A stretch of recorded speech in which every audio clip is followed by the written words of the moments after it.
Many people will remember Richie Hebner more for his side hustle than any achievements in baseball.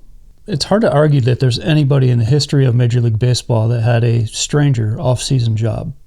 His family owned St. Joseph's Cemetery in West Roxbury, and Richie dug graves for 35 years. Even after making it as a pro, he would return home every winter, trade his bat for a shovel, and get back to digging. But there's more to his story than just that. Hebner was a legendary youth hockey player in the Boston area, and he could have pursued a career in the NHL. He was a 4-year high school All-American in hockey as a left winger, and had what he called the biggest thrill of his athletic career on the ice by scoring the only goal in a 1969 game against rival Walpole. The two schools separated by just 5 miles. The Boston Bruins offered Richie $10,000 out of high school, but the Pirates, who drafted him 15th overall in the first round, offered him $40,000. He loved both sports, but it's pretty simple. There was just a lot more money in baseball. The Pirates assigned him to Salem, Virginia to play rookie ball in 1966. It was while in Salem that the Pirates got Richie into the Marine Corps Reserve. In case you live under a rock, I'll just say that the Vietnam War was not something that the American public rallied behind like World War II. While many Major League guys were quick to volunteer in the fight against Hitler, very few were as eager in the 1960s to go to Vietnam. The Vietnam draft was in full swing. 230,000 men were drafted in 1965, and that number would balloon to include another 382,000 men drafted just in 1966. Ball clubs began protecting their players from the military draft if they didn't qualify for a marriage deferment. Teams would actively encourage players to join the State National Guard or a reserve unit of the federal military to avoid the draft. Again, attitudes were just different. It was not a popular war, to say the least. So from 1966 through 72, Hebner, like quite a few players, would report 1 weekend a month, along with a 2-week assignment each summer. In his first professional season, he played first base in only 26 games with Salem. The 18-year-old led the team with an OPS of 1096. Then he headed off for boot camp at Parris Island, South Carolina. Within 2 years, Hebner got a September call-up in 1968, and then the Pirates lost their third baseman Maury Wills to the Expos in the expansion draft, opening the door for Richie to take the hot corner. Funny story, Richie got his first hit off Bob Gibson.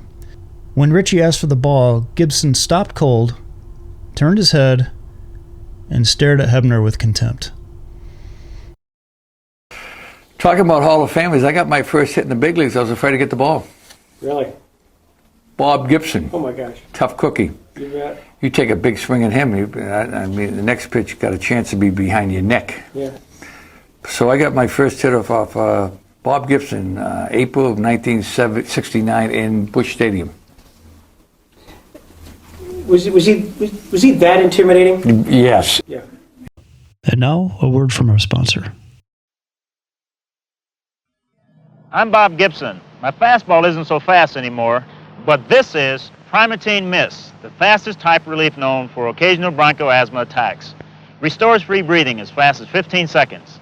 And Primatene tablets help prevent attacks for hours. In the lungs, Primatene opens clogged tubes, relaxes bronchial spasms, restores free breathing. Get fast relief. Primatene Mist. Also, Primatene tablets contain the asthma relievers doctors prescribe most. Primatene. And now, back to the program. When Roberto Clemente tragically lost his life on December 31, 1972, it devastated his teammates. All of Pittsburgh was in a state of shock and mourning throughout the 73 season. Richie recalled his initial reaction to hearing the news of Roberto's death on the radio while driving in his car. Quote, "I heard it. I didn't know what I was hearing. I put the radio louder to make sure that this was real." Richie said the World Series ring he wears today was literally put on his hand by Roberto Clemente. "I know it takes 25 guys, everybody, but if you saw that 71 series, you know Roberto Clemente was mostly responsible for these rings that we're wearing now. Number 21 made it possible. It was his World Series." After 3 straight division titles, the Pirates finished in third place in the NL East, 2 games below 500. And I'm not a Pirates expert by any means, but I have to believe the loss of Clemente was a huge reason why, both in his production on the field, but also the effect it had in the clubhouse. Manager Bill Virdon would be fired near the end of the season and replaced by Danny Murtaugh. The Pirates would return to winning and take the division again in '74 and again in '75. The organization that today is seemingly satisfied with finishing in the bottom of the league was once a great organization. For the love of God, please sell the team, Bob. Let's go see the bus. What are you waiting for? Let's go see the bus. Hey, let's go see the bus. Like the thrill to soar. Let's go see the bus.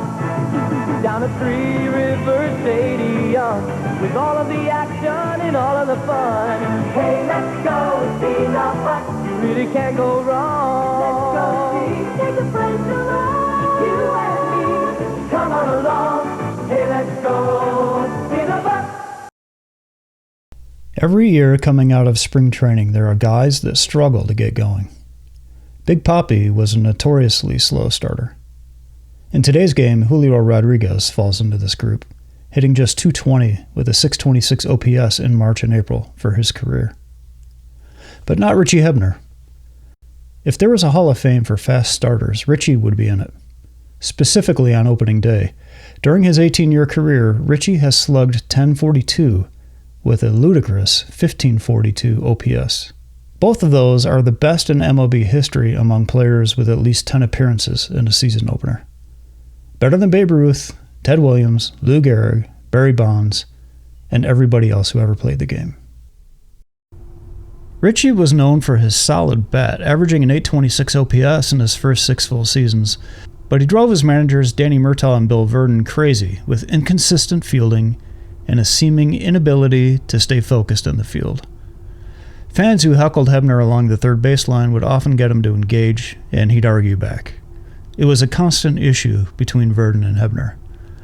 On August 23, 1973, the Pirates were hosting the Braves and wrapping up the 3-game series with an afternoon battle between Rob Mueller and Bob Moose.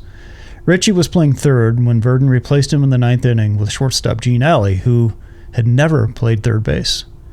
Hebner had committed no errors. Virdon just wasn't happy with his lack of focus. The move led to a locker room confrontation when Hebner swore at his manager and Virdon challenged the 25-year-old to a fight. A reporter was there and captured the incident. What Hebner said was not reported, just summarized as language that would, quote, make a sailor blush. As a side note, why do we equate sailors with potty mouths? Surely there are well-spoken seafarers in the world. In my experience, the worst language comes not from men at sea, but from middle school kids on a bus. I say the swabby slander must stop. The confrontation didn't help things in the clubhouse as the Pirates, who won the National League East in 1970, 71, and 72, found themselves slipping into third and then fourth. Virdon would be fired and replaced by Murtaugh. Richie was one of the first players to test the free agency market, and in December of 1976, he signed as a free agent with the Philadelphia Phillies. Richie enjoyed playing for the Phillies. He expected to return to the team in 1979. My happiest time in baseball, he said, was in Philadelphia the last 2 years. The Phillies were winning. They were drawing a lot of people. We played before 5 million fans in 2 seasons. That's exciting. However, in December, the Phillies seized the chance to land Pete Rose to play first base. The swap would move Richie away from the 2.5 million loyal fans in Philly to play before less than 1 million bitter critics at Shea Stadium. The New York Mets had finished in last place in 1977 and 78. They tried turning things around by trading for Hebner on March 27, 1979. Richie hated New York. In an interview with Sports Collector Digest, he said, quote, "They were terrible in 1979. And notice that he's saying they and not we. I was miserable. Every player should have to play 1 year in New York. Then they would appreciate the other cities more." All of a sudden, Bill Giles wanted Pete Rose. And Pete came, and guess who went out the door? Me. Yeah. I went to the Mets. I went from a first-place team to a team that couldn't beat the Cooks at the Hilton Hotel. We lost 99 games that year. It was a tough year. Planes flying over LaGuardia. It was a miserable year. Joe McDonald, good guy. I like Joe. Joe offered me a 3-year deal to stay with the Mets. I said, Joe, I hate to tell you, Joe, you can offer me a 12-year deal. I ain't staying here. Right. And I'm an Easterner, you know. But people like New York or don't like New York. I didn't care for New York. It was hustle bustle, plus we didn't win.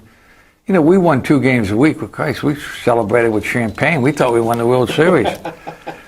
So what happened was, I was out carving pumpkin with my 2 daughters, and my wife comes on and says, hey, there's somebody on the phone, Sparky. Who the hell, who's Sparky?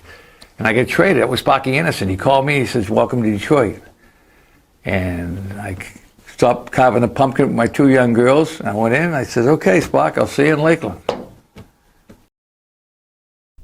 In December of '79, the Mets traded Richie to the Detroit Tigers, and this is where I first became aware of Richie Hebner. What really sticks out in my memory is the 1981 strike, and specifically Richie going back to his job as a gravedigger. The Detroit papers really like to play it up. Richie trading his bat for a shovel, going back to dig graves. It just seems so strange to me. It was hard not to be fascinated by this guy. I very vividly remember this photo. Richie digging a grave, standing in a hole, waist deep, with the shirt off, swinging a pickaxe. I dug graves for 35 years, pick and shovel. Really? Yeah, pick and shovel. And up where I live, that ground gets frozen, then you get a 90-pound jackhammer. A lot of people thought it was PR. You know, Kurt Gowdy used to do the game Saturday afternoon, game of the week, and we were a lot of game of the week. And Kurt would mention it, and a lot of people would say, that's baloney. And I'd tell people, you want to come up in the middle of January, watch me dig a grave in a blizzard with a 90-pound jackhammer? Come on up. I'm not lying. Yeah. I did it for 35 years. No kidding. I buried a lot of people. The strike season of '81 was not good for Richie. He had the worst slash line of his career, hitting .226 with a .311 on base and slugging .345. He was 33 years old, and it seemed like the wheels just fell off. The Tigers DFA'd him, and he was picked back up by Pittsburgh, this time to play right field, a position that he had never played. He had come full circle back to Pittsburgh, where he had started 15 years earlier. The Pirates lost Dave Parker in late July after he ruptured a ligament in his left thumb in a headfirst slide, and they hoped Richie could fill the void. He would platoon and pinch hit the next season in 1983 and then signed with the Cubs as a free agent for '84. He played his last 2 seasons in Wrigley under Jim Fry. Richie's brother Dennis ran the family business and welcomed him back full-time. Using just a pick and a shovel, he continued digging graves for the next 20 years. Then tragedy struck the entire Hebner family in April of 2006. Within 17 days, cancer and illness claimed his 3 sisters-in-law. Dennis had to close the cemetery soon after. Richie made a lateral move to driving a hearse. His friend Jimmy Ginley owned 3 funeral homes and hired Richie to deliver bodies instead of burying them. Hebner later said, I tell people I guess I love being around stiffs. So where is Richie today? As of 2023, the last date that I could confirm, Richie lives in the area where he grew up, in Massachusetts. He and his wife Patricia have 4 children and 5 grandkids. And again, as of 2023, he is still driving a hearse for 2 funeral homes. And finally, I want to share some Athletes Archives news. It's now been 1 year since my intern Charles has been working with me. There have been some growing pains, but his contributions have been valued and he's proven to be an important part of the team. As such, I have promoted him. He is now officially Research Assistant Charles Barkley. If you want to send him a message, please drop a comment below. Thanks for your time and take care.